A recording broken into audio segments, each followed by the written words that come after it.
Salut tout le monde, j'espère que vous allez bien. Aujourd'hui, on se retrouve dans une vidéo qui sera quand même pas mal instructive. Désolée si vous ne voyez pas ma tête, j'aurais aimé faire une intro où je vous parle face caméra. Mais je me suis dit que pour tout ce qu'on allait voir, etc., faudrait mieux aller dans le vif du sujet. Donc, comme vous l'avez vu dans le titre de la vidéo, aujourd'hui on va parler du chablon, de tout ce qui concerne le chablon. Et alors, j'avais envie quand même, avant de vous dire comment placer votre chablon, etc., comment faire machin, de vous expliquer quelques petits trucs qui pourraient quand même vous aider. Alors, j'ai fait des petits dessins. Désolée pour mon écriture, j'écris pas très bien, mais l'essentiel, c'est que vous puissiez comprendre. Alors, on a 3 types d'ongles. On a des ongles comme ça qui sont crochus, donc ça veut dire que ces ongles-là auront tendance à pousser vers le bas.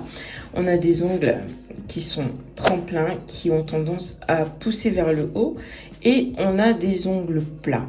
Ensuite, en fonction de votre type d'ongle, il va falloir adapter la position du chablon. Pour les ongles qui sont crochus, il faut un tout petit peu relever le chablon. Du coup, avec le bombé, on aura quand même un beau C-curve parce que si vous mettez le chablon droit, le gel aura tendance aussi à biquer vers le bas. Je ne sais pas si on comprend ce que je dis, mais je l'espère en tout cas. Pour les ongles tremplins, c'est l'inverse, un tout petit peu. Mon dessin, il n'est pas très bien réalisé, mais si vos ongles poussent vers le haut, soit vous mettez votre chablon droit, soit vous le mettez légèrement vers le bas. Il faut toujours que ici soit très droit par rapport à votre main en fait, pour vous créer un très beau C-curve. Donc, et si vos ongles sont plats, bah il n'y a pas de souci, vous mettez votre chablon très droit, très bien aligné, il n'y a pas de souci. Donc voilà ce que je vous ai expliqué, que si vous mettez votre chablon en fonction de l'ongle, il aura tendance à aller vers le bas. Du coup, le bombé que vous allez créer ici aura aussi tendance à aller vers le bas. C'est pas très joli. Pareil, si vous mettez votre chablon par rapport à l'ongle, vous le mettez donc en fonction de la poussée de l'ongle, quoique, enfin, si vous n'avez pas coupé très court, bah, vous voyez que vous aurez des ongles hyper relevés et ça aussi, c'est pas joli du tout. Ici donc comment est le chablon. Il existe plusieurs types de chablons. Moi j'en ai quelques-uns. Je peux vous montrer un deuxième type de chablon. Ceci vient de chez Ongle 24, celui-là de Indigo. J'en ai encore de Ongle 24 et d'autres formes de Indigo. Mais moi j'aime beaucoup ces chablons-là. Ceux-ci sont pas mal, franchement, ils sont pas mal. Mais j'ai une petite préférence pour ceux-là. Et toujours, il y a l'encoche ici qui s'enlève. Il y a l'endroit où on peut découper, soit à la main, soit au ciseau. Pareil ici. On va voir maintenant la découpe du chablon. La découpe du chablon, franchement, c'est un truc vraiment pas évident. Mais je pense que, voilà, plus on s'entraîne, plus on le fait. Moi qui vous parle là maintenant, je suis pas une pro, mais j'ai compris un tout petit peu comment ça fonctionne. Donc je vais vous expliquer en mes propres mots tout ce que j'ai pu comprendre juste ici. Alors ici, on a un ongle qui a une petite forme de V. Alors pour placer le chablon, vous voyez le chablon ici, enfin il est tout rond, enfin même si c'est un V, c'est un grand, enfin c'est un U plus qu'un V. Alors moi je vais venir découper donc un V dans mon chablon. Donc toute cette petite partie ici, je vais l'enlever pour que ça puisse épouser vraiment la forme du doigt. Donc ça c'est la première méthode, de le faire comme ça à l'œil nu. La deuxième méthode serait de prendre un ciseau, de mesurer donc on va dire la largeur de l'ongle au niveau des points de rupture. Je vais vous montrer ça après dans la démo. De venir positionner, donc moi je vais prendre un vrai chablon. Donc je mesure comme ça, sans bouger, je positionne donc l'ongle au niveau du chablon.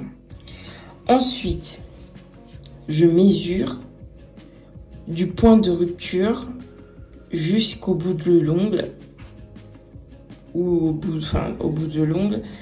Et puis, pareil, je viens et je machin. Et en fonction de ça, donc, je vais donc couper mon chablon.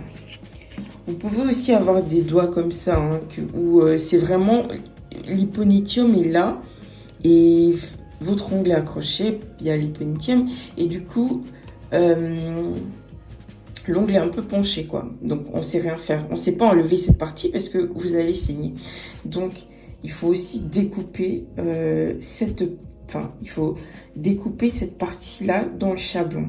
Soit vous venez combler ici avec un tout petit peu de gel de base pour avoir un ongle droit et ensuite bien mettre votre chablon. Soit alors vous allez faire une toute petite découpe comme ça dans le chablon. Et une fois que vous avez coupé ça, que vous avez la forme, vous placez votre chablon. Il faut venir couper au point de rupture. Tout ça aussi va permettre de vraiment former un beau sécure. Donc, sans plus tarder, on va passer à la première des choses, c'est donc de désinfecter. J'ai désinfecté mon ongle. Je vais donc raccourcir et préparer ma plaque de l'ongle hors caméra. J'ai préparé mon ongle. Je vais maintenant le dégraisser. J'utilise un cleaner que j'ai transvasé dans une boîte. Je vous en parlerai sûrement dans un haul.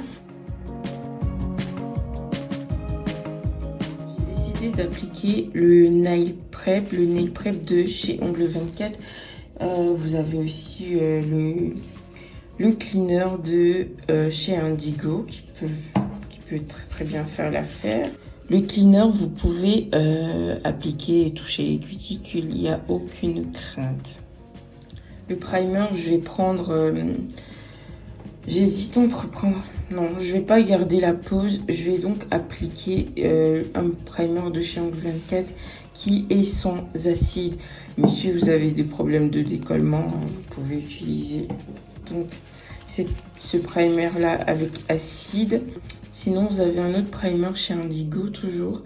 Dites-moi si ça vous plaît comme ça, que je vous propose quand même des alternatives dans la vidéo. Donc pour le primer, essayez de pas toucher les peaux. En base, je vais utiliser la Builder Reinforce 2 Beauty Look. Vous pouvez aussi utiliser la protéine base de chez Indigo, ça fait aussi très bien l'affaire.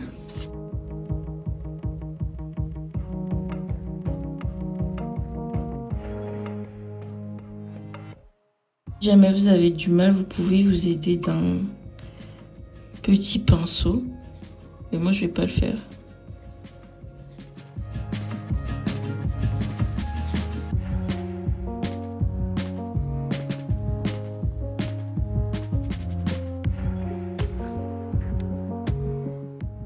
Je vais mettre à catalyser. Ma base à catalyser, finalement, j'ai laissé 60 secondes. Je viens donc prendre mon petit chablon.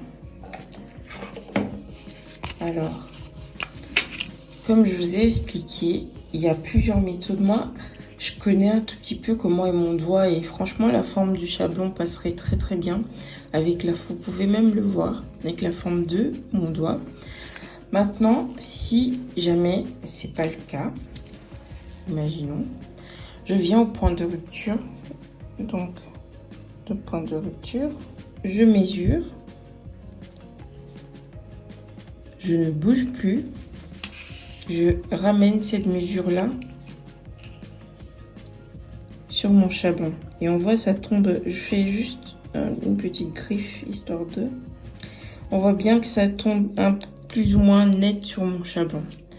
Ensuite, je fais la petite mesure des points de rupture jusqu'ici. Et hop. Ce que je pourrais faire donc pour m'aider, c'est de couper le chablon dans d'ici jusque là. On va d'abord couper notre chablon comme ceci. Je vais d'abord fermer le chablon ici. Il faut que ce soit le plus précis possible. Et juste au bout. Donc vous laissez bien l'ouverture. Donc normalement j'ai mis mes petits repères. Je peux...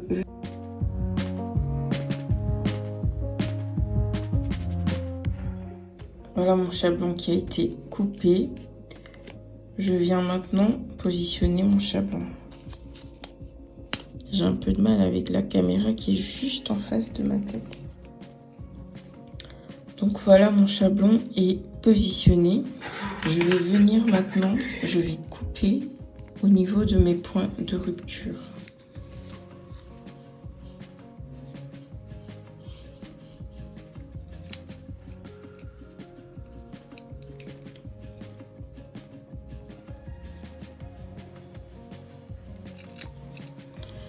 Ensuite, j'aime bien dégager cette partie, donc je vais encore couper comme ceci pour bien dégager. Voilà mon chablon coupé au niveau des points de rupture. Je viens maintenant fermer ici les bords en bas. Une fois que je suis sûre que mon chablon est bien positionné, je serre bien. Au niveau du doigt, je serre. Donc vous voyez. Donc je serre encore bien. Mais je ne ferme pas totalement. Donc vous voyez, je laisse ouvert. J'hésite à utiliser le builder gel du Tilux ou le Easy Shape. Mais je disais que j'avais beaucoup l'habitude avec ce gel là. Donc je vais l'utiliser, je pense. Attention. Alors, je prends une boule. Et je viens mettre ma boule.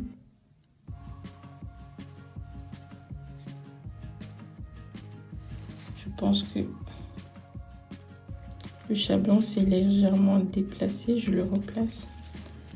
Je viens mettre ma boule. J'étire. Alors je vais aller jusqu'au numéro 3, je pense.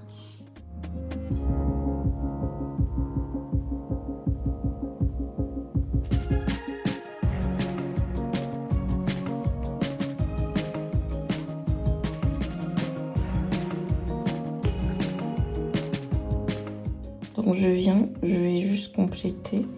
Je descends bien. Il vaudrait mieux descendre trop que pas assez.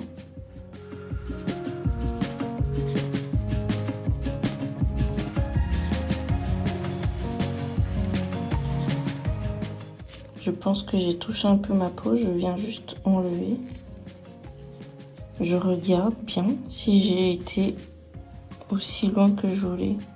Par rapport au parallèle, il faut que ce soit vraiment droit. Il faut que ce soit vraiment droit. Je vais donc pincher encore un peu. Je serre vraiment. Voilà. Je vais mettre à catalyser 10 secondes. À catalyser quelques secondes, je viens encore pincher, bien pincher. Et je retourne dans ma lampe. Donc voilà, c'est catalysé. Hop, je baisse légèrement. J'ouvre les ailes du chablon. Je reviens. Hop. J'enlève. Je vais prendre mon repose cuticule. Je vais juste venir repousser encore un tout petit peu mes cuticules. Vous voyez, il y a une petite partie où la base n'a pas touché, mais c'est pas grave. Donc j'ai repoussé un tout petit peu mes cuticules. Je viens avec ce qu'il y avait comme petit reste sur le gel et je vais vraiment créer une sorte de base qui va aider le gel à glisser tout seul.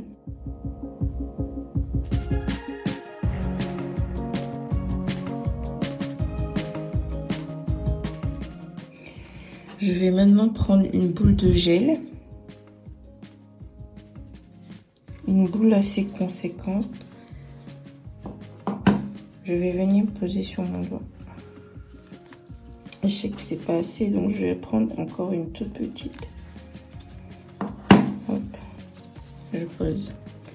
Et maintenant, je vais pousser le gel le plus proche que je puisse des cuticules.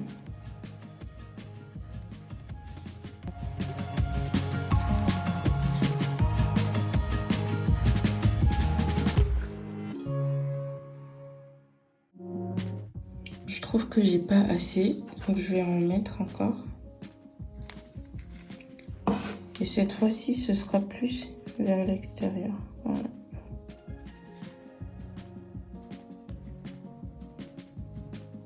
J'étire. Donc voilà. Je regarde de profil si mon bombé me plaît. S'il n'est pas droit, il n'est pas bien, je viens combler.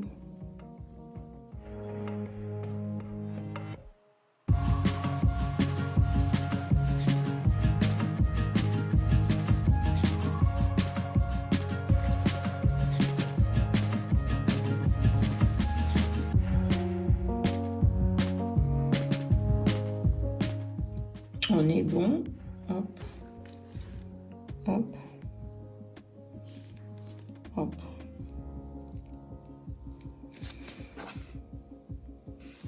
Je vais mettre à catalyser 60 secondes.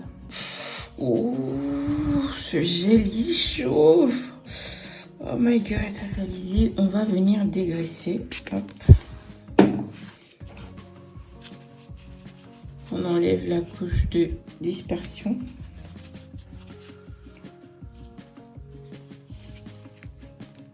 Ensuite, on va passer, on va voir ce qu'on appelle un limage diamant. Un limage diamant, c'est quoi? Donc, c'est limer d'abord les parallèles. Ensuite, limer la face. Ici, sont allés au niveau du bombé. Et ensuite, limer les coins autour du bombé. Et puis, venir enlever les arêtes. Donc, pour la forme coffin, on va limer en diagonale. On lime les parallèles. On va venir limer à plat. Et ensuite, on va limer, la positionner comme ça, vu que c'est un coffin et pas... vu que c'est un coffin et pas un carré, je vais vraiment faire mes parallèles de cette manière. Je fais pareil de l'autre côté.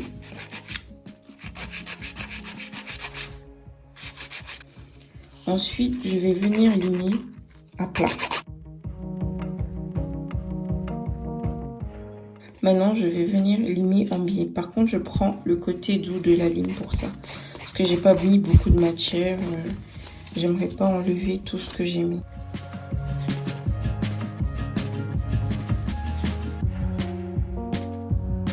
Ensuite, je vais venir enlever tout ce qui dépasse ici, en bas.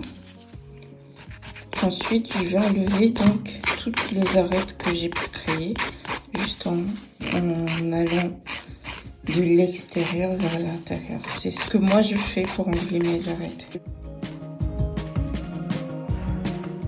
Je passe légèrement sur mon apex, mais sans forcer. Pour terminer, je vais venir donc limer ici pour que ce soit le plus droit possible. Je regarde ça dans tous les angles possibles. Quand je suis satisfaite de la forme de mon chablon, je prends un embout comme ceci. Je ne sais pas si vous voyez bien. L'embout, je ne sais même pas où je l'ai eu du tout.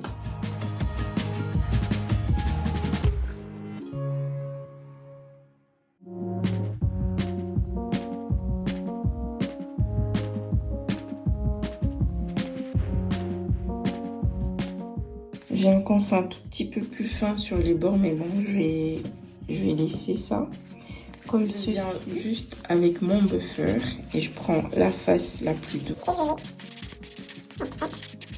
Voilà, notre construction est terminée. Je vais dégraisser encore une fois. Pour moi, c'est plutôt pas mal.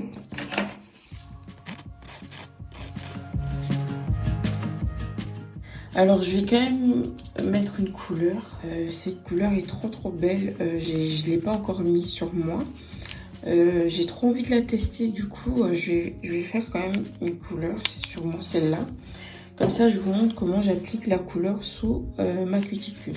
Alors, ce que je vais venir faire, c'est encore pousser mes cuticules. Je vais prendre ma couleur, c'est la 066 de chez Beauty Luxe. Franchement, j'aime beaucoup la texture et tout.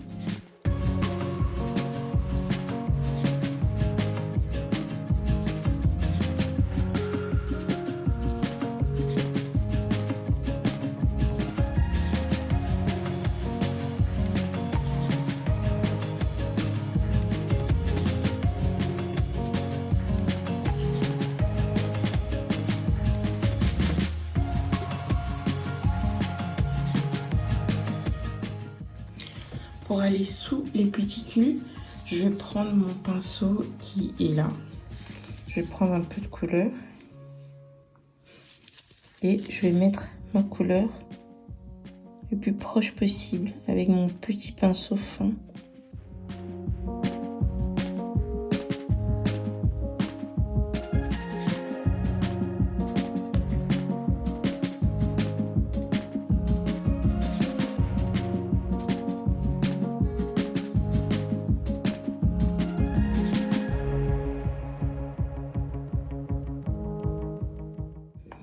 Je mets donc ma couleur à catalyse. Je vais appliquer la deuxième couche.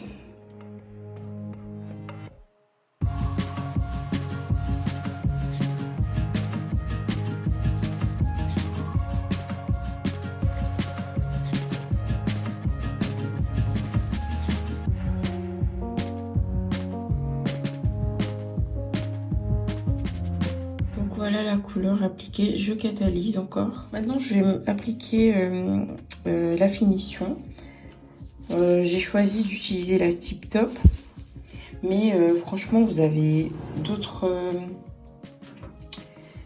finitions, la Extreme Shine, vous en avez encore plein d'autres, mais voilà, juste pour vous montrer. La Tip Top, elle est bien liquide, j'aime beaucoup. Je l'applique toujours en poussant, en tenant mes cuticules.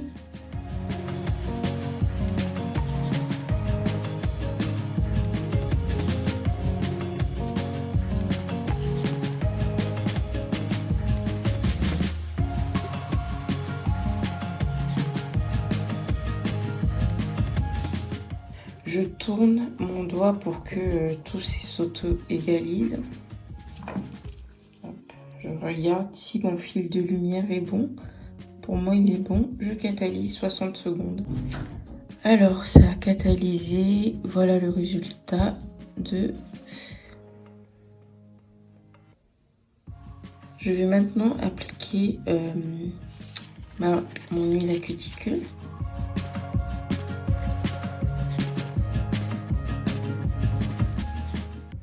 Comme je vous dis, rien ne remplace une formation. Tout ce que je vous ai montré, c'est souvent difficile d'appliquer s'il n'y a personne pour nous corriger. D'ailleurs, moi, je suis toujours en train d'apprendre malgré que j'ai fait une formation pour ça. Je trouve que c'est pas assez fin à mon goût. Mais bon, ça va, franchement. Ça va. J'espère que la vidéo vous a plu. Si c'est le cas, n'oubliez pas de partager, de mettre des pouces. Et puis, laissez-moi un petit commentaire pour me dire ce que vous en pensez. Je vais essayer de vous faire des petites vidéos comme ça de temps en temps. Allez, ciao!